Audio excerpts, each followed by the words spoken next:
What's up, scrappers? Thanks for joining me today for the last video in the Doug's Treasure series, where we've been recovering gold from this e-waste that we got from Doug Deals. We've already processed his gold-plated pins, his ceramic CPUs, and his giant golden ring. Now we're left with these boards and this ceramic chip that has gold flashing on it, this small batch of non-magnetic gold-plated pins, some gold-plated caps from the CPUs, as well as these funky little pin arrays that look to have just a gold plating on the tips.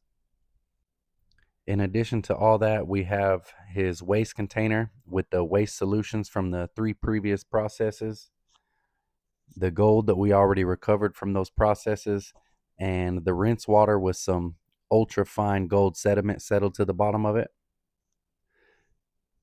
Let's go ahead and get the rest of this stuff processed, and we'll start with these boards and this ceramic chip.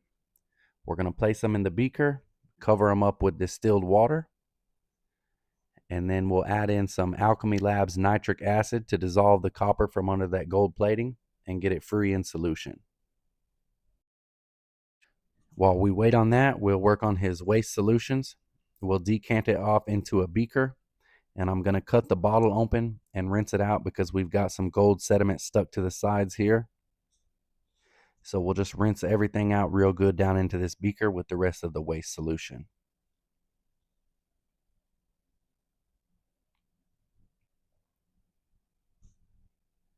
We'll cover that up and set it up out of our way so we can set up the sulfuric acid cell.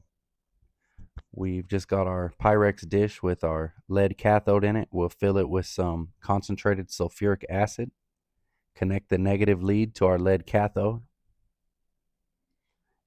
We'll give it a little test run on these gold caps, and it looks like everything's working perfectly. So we'll drop in our copper anode basket. Before we fill it up with materials, let's test one of these little funky gold pins. I'm just going to connect it to the positive lead and drop it down in the acid to see how much of this plating comes off.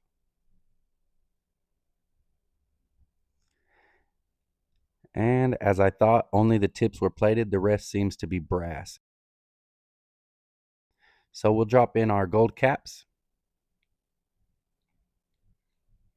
connect the positive to our anode basket, and start pulling the gold off of them.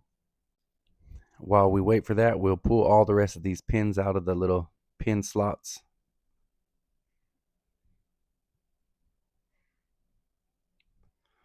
We'll load in our other batch of pins into our anode basket and get the gold pulled off of them as well.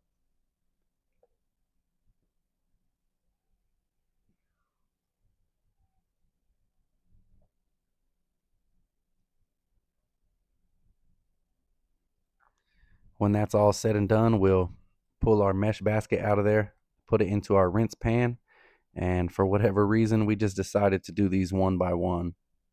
But it was pretty quick and simple, so it didn't slow us down. Now that everything's in our rinse basket, we'll carefully rinse it all with some water, get all of that black sediment off of there, which is our gold, and get it all rinsed down into this beaker.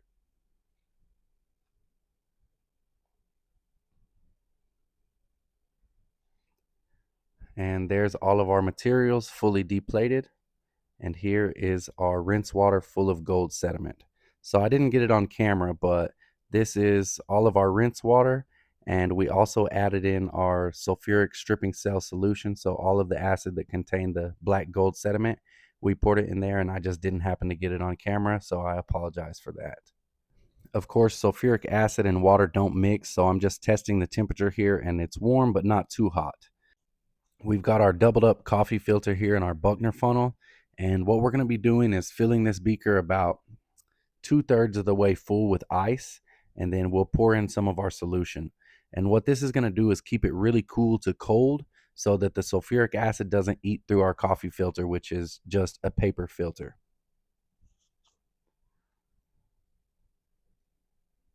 We'll continue doing this until all of our solution has been filtered, and we'll catch all of our gold sediment right there in our filter.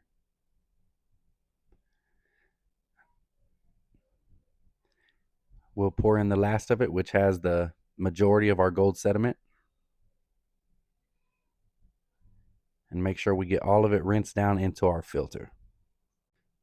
Looks good to me. A nice little cake of black gold there in our filter. We ran everything through our filter twice to get this perfectly clear solution from that black muddy solution that we started with. This shows us that our filter is completely congested and we'll be okay to pour in our rinse water that has this ultra fine sediment of gold in it from our previous projects. The problem with this fine sediment is it can usually slip through any filters that aren't like high grade lab filters, coffee filters, and cotton filters. But since we know that our filter is going to catch all of it, we're safe to pour it on in there. And now we've got a filter full of nice looking gold sediment. Not really sure what that little gray speck is, but we'll just act like we didn't see that. We'll carefully remove our filter from the funnel and we'll fold it over on itself a couple times. Then we'll use some scissors to trim off the excess paper so we don't have to burn that up in the next steps. We'll add that into our dish with the filter that we got from the waste solutions. We got that filter by filtering all of the waste solution through, again, a 2-ply coffee filter.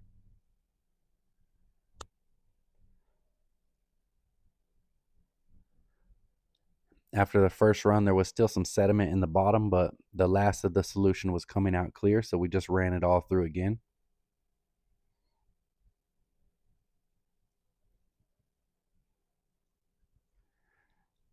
And after we're done doing that, we caught all of the sediment from the waste solutions in these filters. Not as much as from the other set of stuff, but still looking pretty good in there. So again, we carefully removed the filter from the funnel, folded it over on itself and over on itself again, and used a pair of scissors to trim off the excess paper.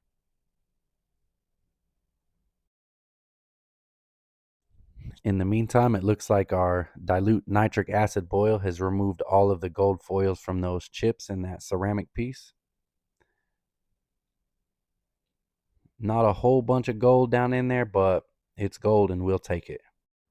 We set up our coffee filter so that we could filter off the majority of our dilute nitric acid solution to catch the gold foils.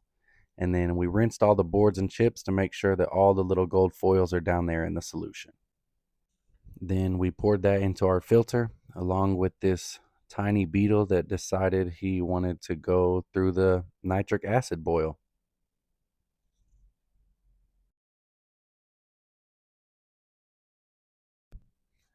We'll use our spray bottle to rinse all the gold foils down to the tip of the filter. We'll pull that little beetle out of there since all of his base metals have been removed. And here's our filter with a nice little pile of gold foils. We'll carefully place the filter over our beaker and use our stir rod to poke a hole in the middle of the filter, and then we'll use the spray bottle to rinse all the filters down through that hole and into our beaker.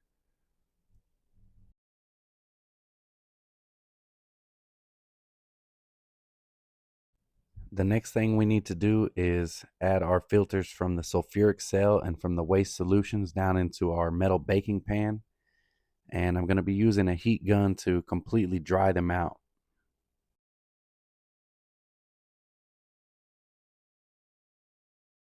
Once they're totally dry, we'll use a propane torch on a low setting to completely burn off all of the paper.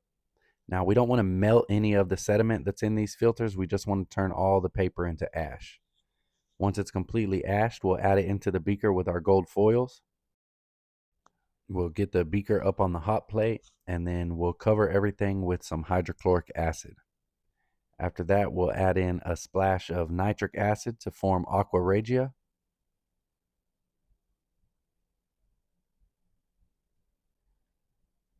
And we can see that our gold is already reacting and starting to dissolve.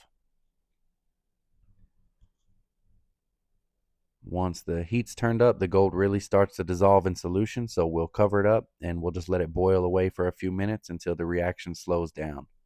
We'll do a stannous chloride test, which is black, positive for gold.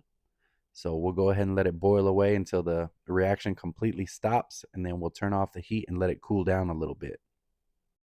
so we can filter it through a cotton filter. Now this won't really clean up our solution, but it will catch all of that burnt paper and other junk that was in there in our solution. We'll rinse that until the solution coming out of the filter is completely clear. And now we've got our chloroauric acid solution. We'll decant that into our beaker. We'll get that back up on the hot plate so we can add in the gold sediment that we recovered in our previous 3 videos, processing the gold plated pins, ceramic CPUs, and the giant golden ring.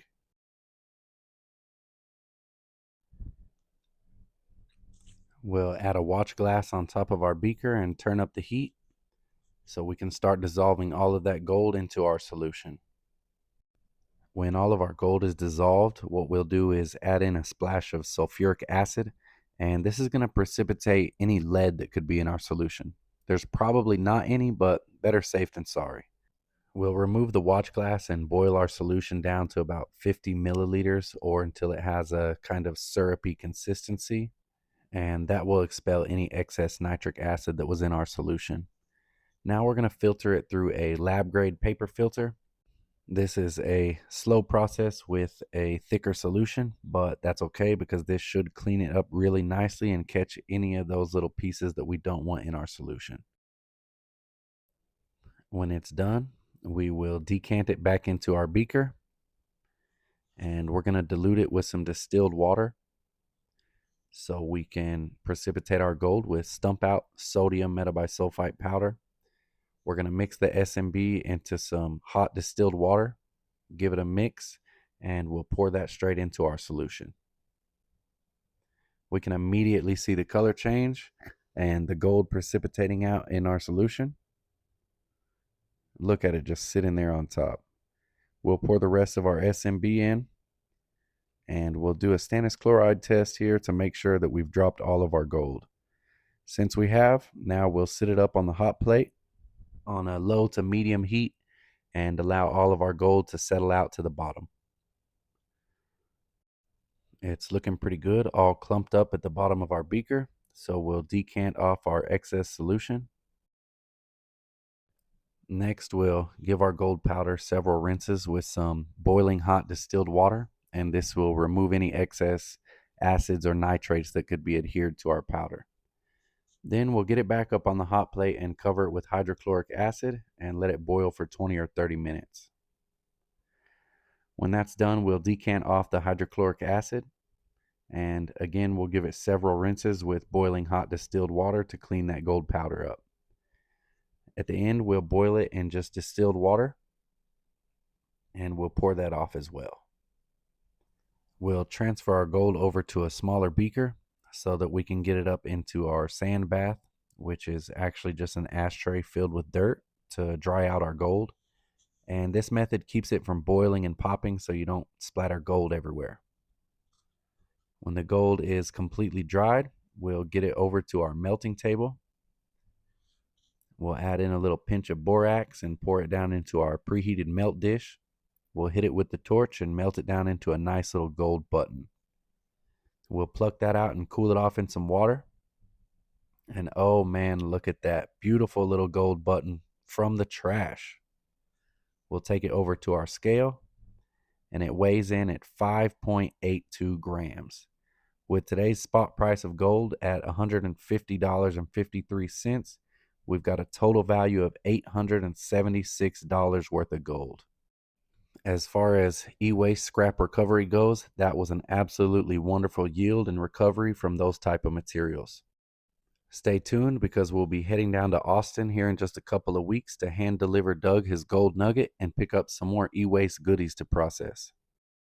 I really hope y'all enjoyed the project. If you did, take a second to hit the like button, share my shenanigans with your friends, and make sure you subscribe to the channel. Scrap Daddy 365.